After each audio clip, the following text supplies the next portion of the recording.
Welcome to the moment that changed everything, where we interview notable creative people to gain insights into how they got started and learn more about the moments that shaped them and their careers. Today, guest host and video editor of the Moment podcast, Joshua Tubbs, sits down with Meaghan Ogilvie. Meaghan Ogilvie is an award-winning and internationally recognized photographer and visual artist. Her diverse artistic collaborations are often aimed at raising awareness about water conservation and using her work as a platform to talk about issues that are important to her as well. In today's episode, we talk about how she found her way to underwater photography, advice to aspiring creatives looking to find a niche in their own work, and the future of physical galleries and art shows in a post-pandemic world. Hello, everybody. Welcome to another episode of The Moment That Changed Everything. I am your guest host today, and we're going to talk about photography. We're going to talk about everything digital creative today with Meaghan Ogilvie. So, Meaghan, welcome to the show. Hi, thanks so much for having me. How's your day going so far? It's really good. Really great. Good? Yeah, it's pretty good. Yeah? How have you been holding up in quarantine so far since it started? I think for everyone it's been an adjustment, but thankfully all my friends and family and people that I know are okay. So that's what matters most. And I've been using this time to catch up on work and get ready for when this is over, but we don't really know when that will be. I totally feel you. Do you feel like since quarantine started, you've been in the mode of trying to get a lot of things done and try to maybe work on certain things, or have you been taking the opposite approach of just resting and maybe taking a pause? I've had both. Since we've had so much time now, it's been up and down, and moments of not wanting to do anything and just needing time for myself and just to be talking to family and friends a lot. And then there have been times where I have these surges of just energy and wanting to just plow ahead. So it really depends on the week and the day and the weather, everything. There's just a flow depending. Nice. Yeah, I feel like also we're getting a lot of time to kind of get back in touch with people from the busy go every single day. So, all right. Yeah. Well, the first time I was introduced to your work was an artist speech you did in Toronto a few years ago. First off, let me say you do amazing photography, amazing work. So like, how did you get into photography in general? Like, what's your story coming into it? The starting point, well, I knew I wanted to be a photographer when I was 7. I would say 7 years old. And it's from looking at National Geographic magazines. So everyone says that, but it's true. Like those magazines, my family didn't have a lot of money. So, travel wasn't really something that was on the radar. So these magazines really brought the world to me and adventure. And so I religiously looked at them and I envisioned myself, that's the life I wanted. I wanted to travel. I wanted to explore. And photography was the way to do that. So that's how I knew at that time that I wanted to be a photographer. And then I got my first camera when I was 14, I think. My mom bought me one. And it was a little like Minolta old. It was one of their last manual focus ones. Okay. And I took it with me everywhere. So I was also really shy. So it was a way for me to communicate in another way. And it just became this important extension of myself. And it just continued on until now. Nice. Yeah. The National Geographic thing, I can definitely relate. Many people, I always say National Geographic photographers, filmmakers, it's like crazy what they do. Yeah. And also I feel like they have a lot of patience to get a lot of the stuff that they do get. So that means when you start shooting first, it was film, right? It was film, yeah. So jumping to like 2020 now, do you shoot digital still or do you shoot on 35? You shoot digital? Digital. Okay, and so sometimes film. Yeah, we're doing 35. So learning, I guess, on film, did you find that being almost an advantage when moving to digital? Yeah, and I see how lazy I've become. Like all of my friends who I went to school with, we all say it. We're so lazy now, but it definitely made you like pre-visualize everything because, and it was really important to really look at everything, especially black and white. You had to like, where is your like middle gray going to be? And so we don't need to do that anymore. We just take it and look. Yeah. Also, I think it's the fact that we could take like 500 pictures, or not even 500, more than that, right? So yeah. You felt like before, were you very, did it transfer over though into digital before? You're saying like now that you were very kind of precise with like the shots you take, like it's taking one or? Yeah, it definitely in the beginning with the transition, and this was in the early 2000s. So the digital cameras were not so great, but definitely there was, I learned on 4x5 as well. So there was a lot of time taken to do that. And so that transition, it was strange, but I definitely tried to keep with, pre-visualizing as much as I could and not taking too many pictures, but now it's quite different. So when you were taking pictures back when you were first starting, what was your subject matter back then? A lot of different things because I was still learning what I wanted to do. So I thought I wanted to be a fashion photographer and quickly learned that I didn't. And then I stuck with more the art side of things. And that did involve people, but it was and that's what led me into the underwater work. So speaking of the underwater work, your photography has gotten you many awards. I've seen you traveled to many places around the world, looking at your portfolio, places that you had galleries. So when did it transition to underwater photography? How did that come about? I think I had about 3 years of not shooting. So I graduated, I was working to pay off my OSAP, and then like everyone did and does, and then is yes. and then so I was working different jobs, so I wasn't really shooting. And then my dad, he got a rare disease, and it was really heartbreaking. And so when things like that would happen when I was younger, I would kind of dive into something creative. So that's what I did. I wanted to use the work that I created to use it as a platform to talk about his disease, to bring awareness, because it was such a rare disease, or it is such a rare disease. Okay. And so I was trying to find a very unique way of shooting. And back in 2006-07, underwater photography wasn't what it is now. It's very accessible now, and it's everywhere, which is great. So I decided to shoot underwater, and I looked for resources in the city. There was nothing. And so I had to invest in underwater housing from the United States. And then literally jumped in the water with a friend of mine who's a stylist who was incredible, and some models who were dancers. And it was all of our first time, and we just played around and figured it out as we went. And that one shoot in that one day became the momentum for my career. So it's really interesting. And it came from a really genuine place. And I think that's why it did so well, I think.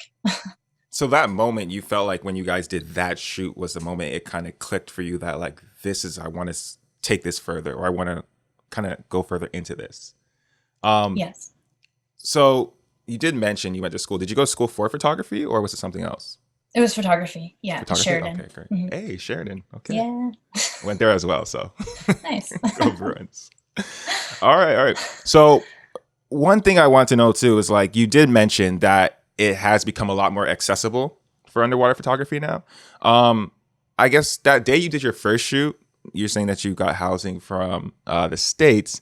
Now, what's your essentials when you go on an underwater shoot, whether it's for a client or anything? What are you bringing? Well, obviously the housing, which there's a lot of preparation for it just to make sure that there's no dirt or dust or anything. And then I can only use one lens with my current housing. So I have that. And then like tons of little towels and things like that, and stuff to defog my mask. So those are very essential when I go on these shoots. Wow. That's a lot. Yeah. That's a lot. So you don't really just do you have a go bag kind of like where everything's just there and you grab it, or is it kind of like a big process getting everything together before you go out for a shoot? It depends on when the last time was that I shot and how much maintenance I have to do on the housing. So I might have to pull everything out and do it all over again and just check everything. It's really obviously important to like test everything. And of course. for any shoot, but especially for underwater. And it is in a spot, but it usually gets all pulled out all over, and then I have to put it all back. Gotcha. Yeah. So your photography, again, amazing. I'm going to keep saying that throughout this whole podcast. Thank you. When you're shooting, is there a story that you're bringing into it? Is there something that you are thinking about before you go into a shoot? Or is it, and again, depending if it's client or if it's just your own portfolio work, or is it something that you kind of just let go with the flow? No pun intended. Yeah. It does depend on if it's for a client or not. But if it's not for a client, so if it's a client, then there's a mood board, there are creative shots that we're trying to work towards. And but if it's my own, then I really like going with the flow. Like, I'm a very intuitive shooter, so that means that if the weather changes, it's a great challenge for me. I love it. Let's do it. And I like that the person, if I'm shooting the person that I'm working with, I like that they have room to not be so strict and rigid about everything. And I find that those are the best shoots. And when there are mistakes, even better. That's when the good stuff comes out, I think. Of course. Yeah. They always say a picture is worth 1,000 words. I don't know if people really still say that anymore. Do they still say that? I think so. Yeah. I think it's just going to be forever quoted in history. When you have your work and it's displayed in a gallery, if someone comes and asks you, what does this mean? Do you have one answer for that, or is there many interpretations that you have for it? Usually there's one, but I think it's really important for people to interpret it for themselves too. So, I mean, there's only so much I will say, and then really it's up to them to interpret it how they want. So has anyone ever given you, messaged you and said, like, this is what this photo makes me feel like? Yes. And they were so off base, or were they on base? Yeah. I mean, when I first started, I didn't know how to get into the art part of the city. So I did a lot of art fairs. And at those art fairs, I'm basically standing there for like 9 hours a day, and people are coming and going, coming and going. So I met a lot of different people with a lot of different opinions. And definitely people, they gravitate towards it for their own reasons. And are they off? I mean, sure, but I'm glad that they've taken something from it, whatever it is to them. So they don't have to go by exactly what I feel. I mean, if there is a message about conservation, I mean, I hope that gets across, but yes. But again, I mean, if it's a very abstract art, visual, then I mean, take it as you please, really. So growing up, were you ever close to the water? Did you swim a lot? Was the water anything part of your life like that, or? I grew up in the burbs, and we'd go to my friend's cottage, I guess, almost every summer. And so swimming was huge for my family, and I took swimming lessons, and I've always really, really loved the water. Like, my mom could never get me out of the water. She'd be yelling at me, come on. And I'd be like, no, I'm not. So, water has always been something very special to me and to a lot of people, as I'm finding it, the more work that I'm doing with water. Like, it's really important to a lot of people. And I would guess going on to, values and things like that, and if I'm using the wrong verbiage here, but a lot of people care, like you said, the conservatory. Wow. Conservation? It's okay. Conservation. It's early. It is. But saving the oceans, taking care of the water, like, is that something that's important to you as well, or? Mm-hmm.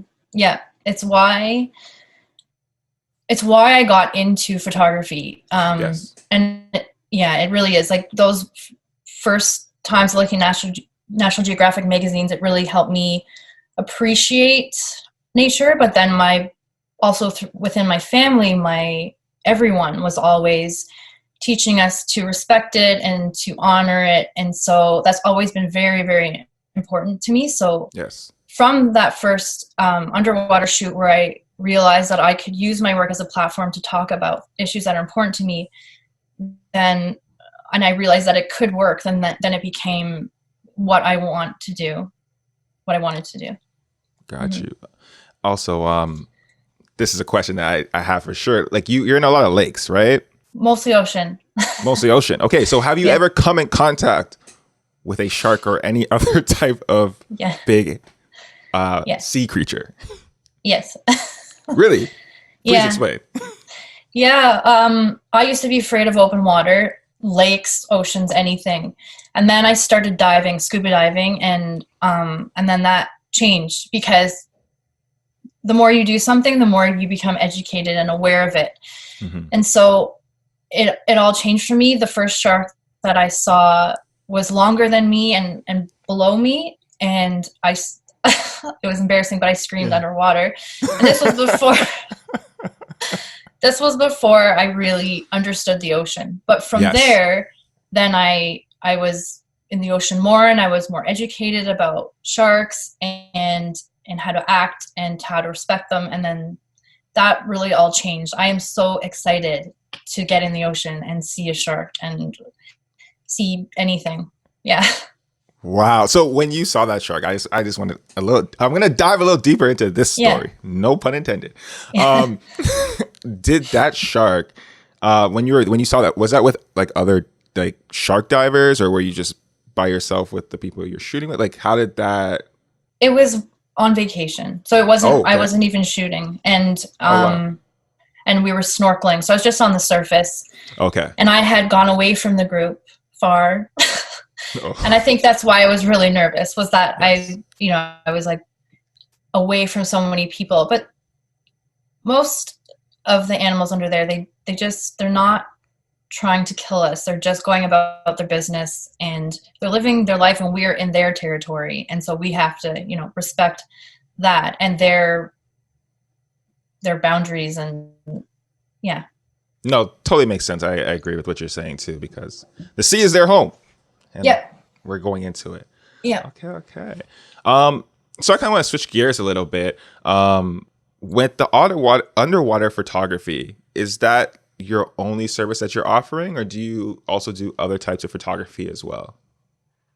I'm definitely in a niche, and so that's what most people come to me for. But I do like creative portraits with people, and I'm now transitioning my work into advertising. So that would be, lifestyle, luxury brands, a lot of that, but based on water culture, ocean culture. So it's still within the realm, but it's, it's going to be more advertising as well.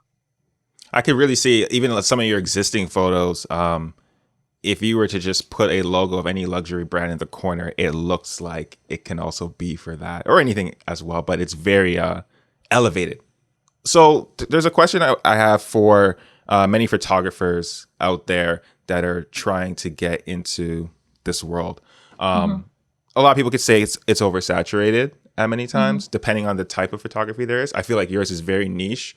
I don't know too many underwater photographers. But what advice would you give to someone trying to get into photography now? Do you think that they should do a bunch of things and offer a bunch of things if they're trying to do this as a business, or should they focus on being great at one thing like you are? From what I have seen and what I have personally experienced, I think you should focus on one thing. Yes. And then get really good at that, and then maybe you can do other versions of that. But I have, a lot of friends in the industry who are successful commercial photographers, and they have focused on one thing, and they may deviate a little bit, but they're known for that. And so then they continually get hired for that. So, Okay. I think that it's important. 100%. You guys hear that out there? Okay. That's for the people. So switching gears to just to the business side for a second. With your projects, how do you procure them, if you don't mind us asking? Like, do you reach out to clients? Like, I know you said clients or a lot of people seek you out for this type of specific work, but how does that go about, that process? Yeah, there is recognition, and people do seek me out, but I do still need to work really hard. It's not like I can sit back and just wait for things to come. I don't think whatever level of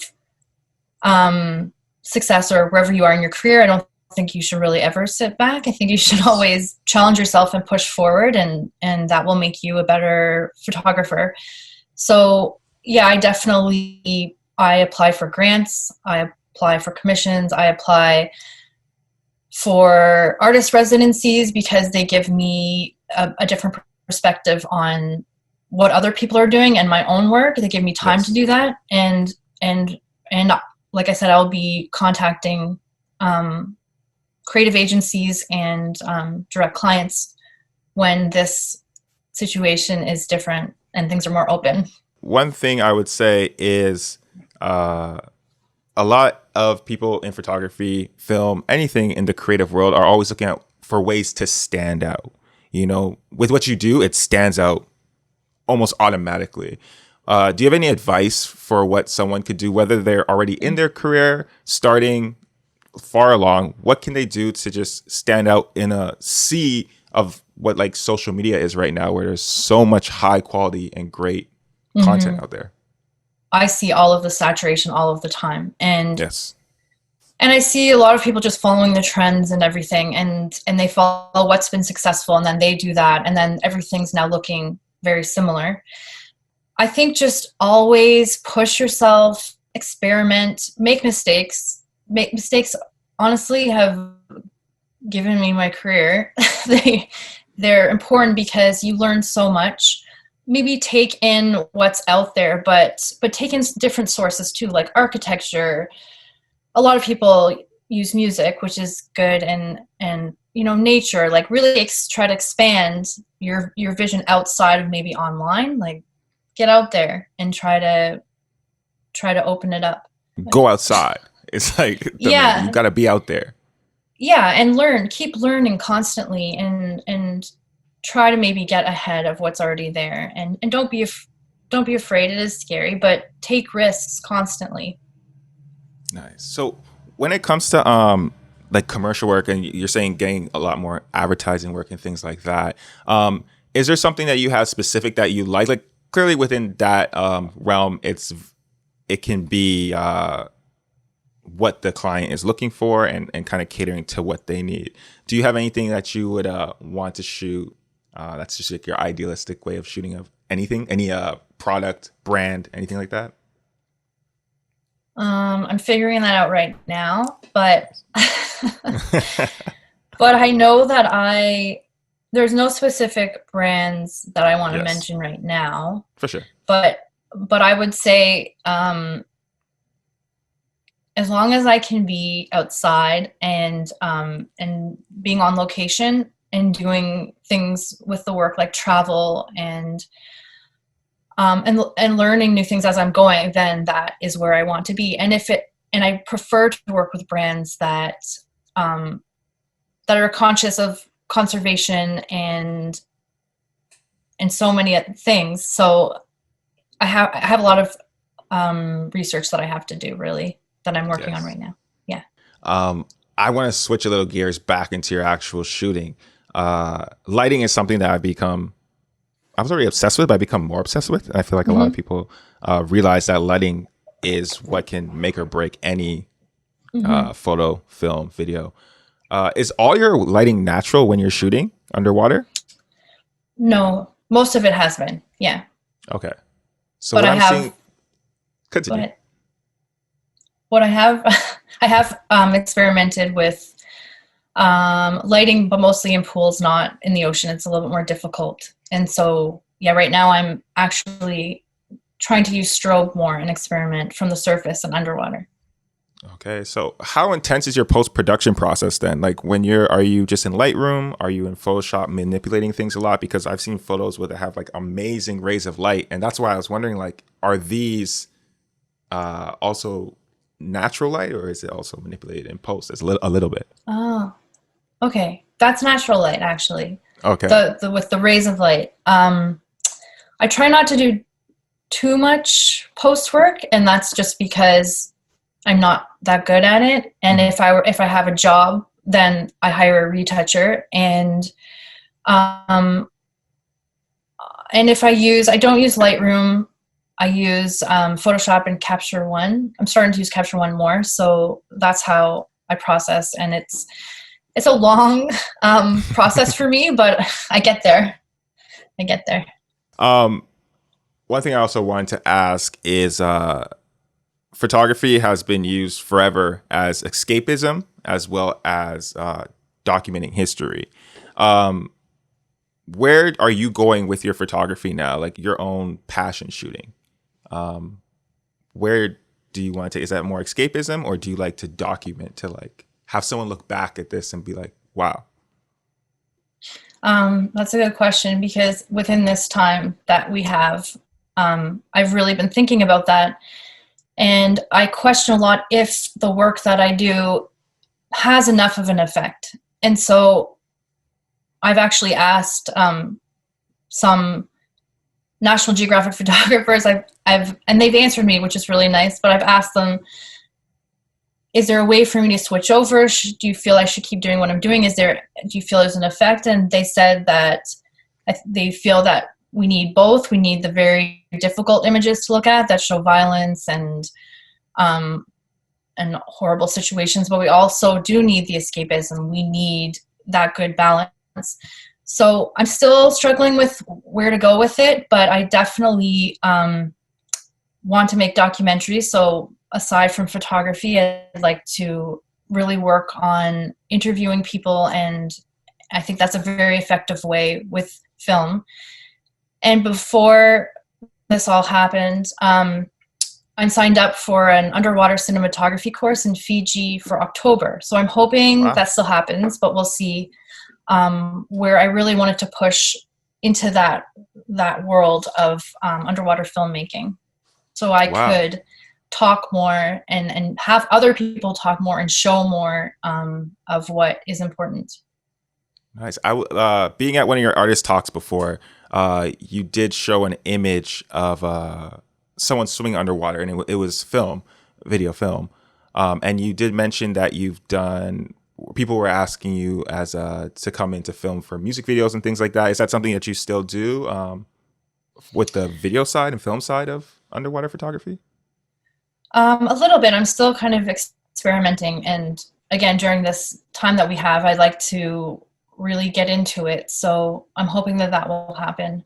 But yes, I think it's definitely a good addition to express things, and through whether it's more artistic or not, and it's more factual, then I think it's a really important part as well. And the hopefully it still happens, but the Fiji cinematography class, is that going to be, and I know you haven't taken the class yet, but is it going to be about mainly natural lighting? Is it artificial lighting? Like, do you know what that kind of looks like? I think it's mostly natural lighting. Natural lighting, okay. I'm pretty sure.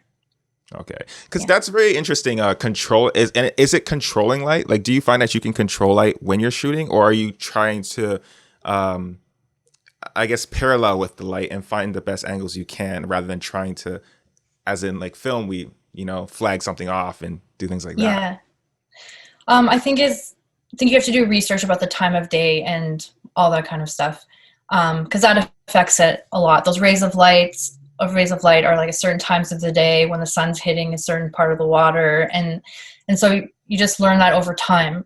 I know this June you were supposed to have an exhibit in London. I was looking on your website. Is that something that's still happening? Is it gone to now a digital thing, or? No, it's been postponed till 2021. So hopefully that will happen. So since you've done like many exhibitions and things, and you said you've done like fairs where you're standing there for 9 hours and talking to people, with COVID and the things that have happened, it's obviously going to change our world of like how we actually communicate, working from home, all things like that. How do you see it affecting things like galleries and that such for photography and your work? Galleries are definitely changing. So I've seen them, they've put a lot of stuff, the virtual gallery tour, that kind of thing. So that's happening everywhere. I think a lot more online sales will happen.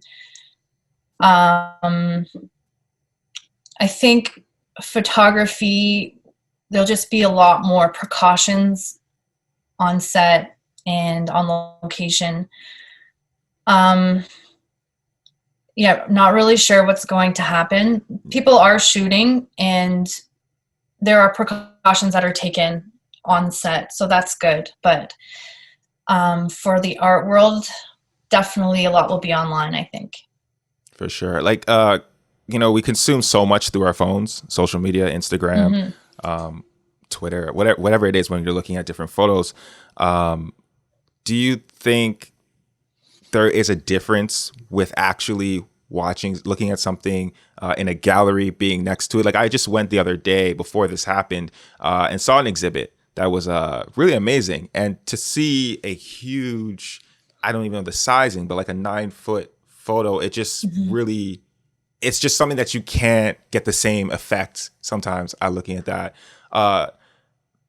Do you think people can still pull the exact same emotion out of a phone opposed to going to a gallery? And if not the exact same emotion, what are your thoughts on just the feelings that sometimes you can't put into words that you just get from being in front of something?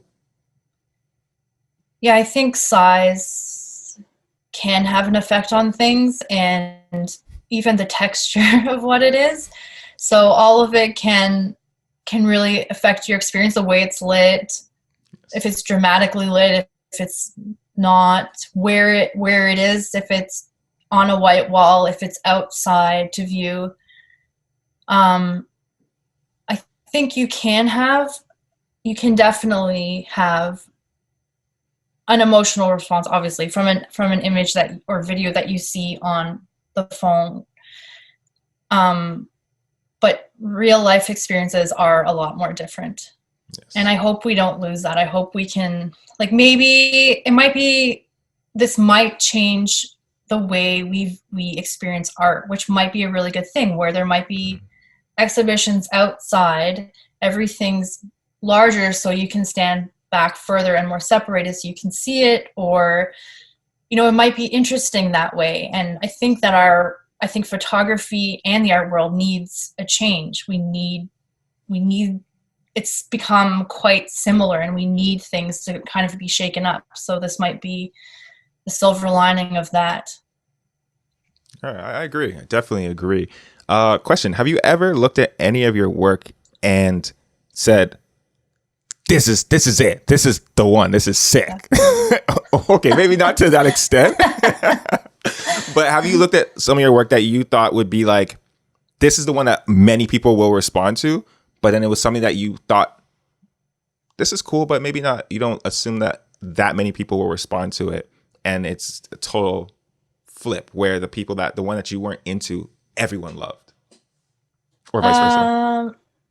Yeah. So when I did those art fairs, when I had so many hundreds of people see my work, yes, that's when I experienced that. The people, and it would be on different days. People would have a favorite on one day. It was very strange, and people had a favorite on another day. And so I also have an emotional connection to certain images. So for me, I can't see anything otherwise. So it was a really great experience to have, negative or positive. It was great to have to hear people's opinions, and it also helps you grow as an artist too. A lot of photos, there's sometimes you can see a photo that's just timeless. Like, it's just timeless. No matter what year we're in, it still looks relevant, even though it's something in history. Is that something you think someone can actually strive for? Like, the idea of longevity of a photo over time? Or is it something that you think just happens by chance? I think most of it is by chance, but I think people can make it if it's coming from a genuine place. I think that emotion can be shown, and that will stand throughout time. So yeah, definitely both. I think we've seen it throughout history, that there have been images that have, and they these images are a reflection of our values in society too. So they're really important for change. They're important for information. Like a lot of people said that Auschwitz never happened, but we have photographs to show that actually, yeah, it did. And we're seeing right now, you know, with videos and that are really shaking people up finally. So they're really important. Agreed. Yeah. So we're coming to the close here, but I just want to ask, what's your thoughts on the power of photography? And I'll throw film in there as well, because you said you're going to be doing a lot more directing or creating films. Even on the internet, from a consumer level, like this videos king or photography content, all that pushed everything. Going in the future, is it just expanding? Does it become commoditized? Where do you see content creation, whether it's within film or photography, going? To be honest, I don't know. I ask myself that a lot because I'm trying to stay ahead and figure out what my next steps are. I think we're coming to a point where things need to change, and they will change. I don't know what that is yet. Like Instagram has been a platform for a long time now. So is there something after Instagram? Is there an extension of Instagram? Maybe people will really want to have that more tactile experience. Maybe they will want, because we have been inside and on our phones so much, maybe we will want to be outside or want to go out and view photography in person and of prints and stuff like that. I don't know about film exactly. Yeah. That's okay. Yeah. No, I honestly, I agree with what you're saying too. And you didn't have to go into film, but like, especially for photography, I wanted to definitely know your thoughts there. More of a personal question, with quarantine and all of us being, some of us alone, some of us just seeing one person, whatnot. How has that affected you, and has that made you want to create things differently? Has it affected any of your creating? Like, what has it done? Do you think has it done to you for the short term and maybe even the long term? I've definitely had a lot of self-reflection. So, and that time was important. I think it's really important. And a lot of us didn't have it. We were just moving at this incredible rate. And now that we've been forced to stop, it's given us an opportunity to look at what really is important in life. And then what maybe is important more so I've looked at what's important for my career. So, it's been actually, this time has been really good for me personally and for my career. So, I have had time to think of collaborations with other artists, which is something that I've wanted to do for so long, like with musicians, and to create some multimedia projects. Like there's so much that I want to do. So it's given me the time to really think, like just sit down and think and jot down some ideas for the future. So this time has been quite beneficial, actually. It's really poetic. I wouldn't say with everything stopping, it's maybe not a photo, but we're like slowed down in slow motion. So, you know what I mean? Like everything is going very slow. So, okay, that's amazing. One thing I wanted to say too, from like a very optimistic standpoint, you know, we're in uncertain times. The world's in turmoil right now. But if we were in a great time, what's the next step for you? What's the next thing you're doing? Where are you going with photography, film? What's next? Cinematography for sure. Yes. And more collaborations with other artists, more large scale type work, so that it can be experienced by a lot of people and it's not stuck inside behind doors and on small white walls. I really like an idea of an experience for many people, and getting better at what I do. It's a constant thing. There's so much I still have to learn. just getting better in the water. I'm learning free diving right now in Lake Ontario. So there's a lot that I have to learn. So that's what I'm doing. And I think for a positive future, there's so many, I have a lot of ideas to do. Yeah. Nice. Well, Meaghan, I had an amazing time with you. Could talk so much more about this. There's a lot of things I probably will have to message you about because I'm so interested in your work as a whole. It's amazing, and I just want to say thank you for taking the time with us today. Thank you. Thanks so much for giving me the time. This episode has been brought to you by the National Advertising Challenge, North America's only brief-based challenge that sends winners to Cannes, France.